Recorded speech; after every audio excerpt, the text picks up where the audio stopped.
বাঁচা গেল। এরা যা শুরু করেছে, একদিনের উপরের টিকিট থাকবে।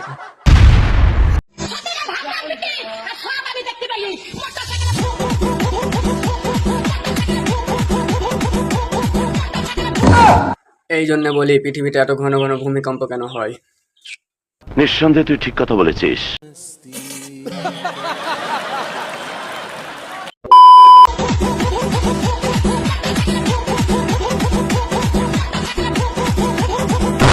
এদের শরীরের যা মাংসপেশির অবস্থা, আর এরা যদি এইভাবে শরীর নাচে ডান্স করে, তাহলে পৃথিবী ধ্বংস অনিবার্য।